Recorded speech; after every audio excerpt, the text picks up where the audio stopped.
Hi, English 1B. So I want to talk to you about the two poems that we're using for a comparative exercise this week.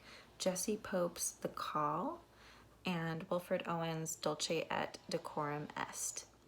And these two poems come together because Owen's poem is really a response to Pope's poem. They're both about war and they're very different. And I'm sure you get that on a first read through, but I just want to give you some of my thoughts and kind of spur you on to think about the forms of these poems and how they sound. You can see that the words are very different, but if you read them out loud or you kind of listen for the rhyme and the rhythm of these poems, you can see that the structure is very different too. So The Call by Jessie Pope was exactly what it says it is. It's a call to war. So it's kind of a recruitment poem. When World War I was happening, this poem was written as kind of a way to spur on young men to join the armed forces and go fight. So the rhythm of it sounds very military. It's like almost like a march if you listen to it, and the rhyme kind of plays along with that to give this kind of da-da-da-da-da-da-da sound to it. And I'm going to read a few lines just to give you a sense of what that sounds like. Who's for the trench? Are you, my laddie? Who follow French? Will you, my laddie? Who's fretting to begin? Who's going out to win? And who wants to save his skin? Do you, my laddie? Who's for the khaki suit? Are you, my laddie? Who longs to charge and shoot? Do you, my laddie? Who's keen on getting fit? Who means to show his grit? And who'd rather wait a bit? Would you, my laddie? So it's this kind of da-da, da-da, da-da, da-da, da-da-da, you know, this kind of marching sound, and it marches on and on. Every line fits into that pattern. So it's a very structured poem, using that rhythm to kind of give the hearer of the poem the sense that, like, okay, we're marching on into war. Owen's poem, Dulce et Decorum Est, has a very different purpose, right? He served in the war, and this was written later.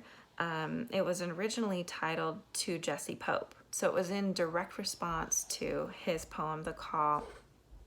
And Owen experienced the war, and I think he was it was very traumatic. You know, war is ugly and hard. And he kind of gives a picture of what it was really like for him in this poem. So it's not da-da-da-da, it's not this kind of marching and cheerful sound. Instead, it's very, I would say, like, it's tumbling. Kind of sounds like it's kind of tumbling lines one over another. There are rhymes that happen on the end of each line, but there's not that kind of rhythm that regulates the first poem. I would like to read a little bit of the poem out loud just to give you the idea of Owen's format so you can hear it. I may just read, I'd like to read the whole thing, but I don't think we have time.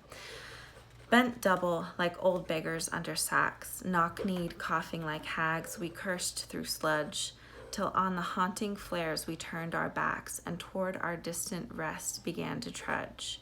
Men marched asleep, many had lost their boots, but limped on, bloodshod, all went lame, all blind, drunk with fatigue, deaf even to the hoots of disappointed shells that dropped behind. Gas, gas, quick, boys, an ecstasy of fumbling, fitting the clumsy helmets just in time, but someone still was yelling out and stumbling and floundering like a man in fire or lime. Dim through the misty panes and thick green light, as under a green sea I saw him drowning. In all my dreams, before my helpless sight, he plunges at me, guttering, choking, drowning. So you see that the rhythm is totally different. it's a different sound. It's kind of, the words are long words, and very jarring. You know, you see the words guttering, choking, jolt, gargling, cancer, bitter, obscene, vile, incurable.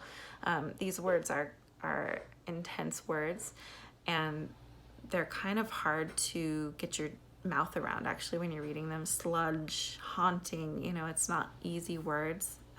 Like you see very short words in the call. Who wants to save his skin, you know, it's very kind of easy to say. This poem, I feel like you have to really kind of stumble through it, and I think that's intentional. Owen gives the sense of the chaos of a battlefield with this poem, and it's very heavy. I feel like the words are kind of heavy.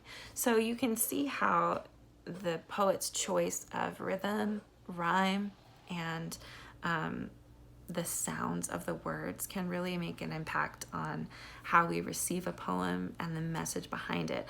I want you to think about the poems that we're reading this week in those terms. And as we move forward too, throughout the rest of the semester, think about the sound, the rhythm, the sound of the words as we discuss the meaning, because it can really add a lot.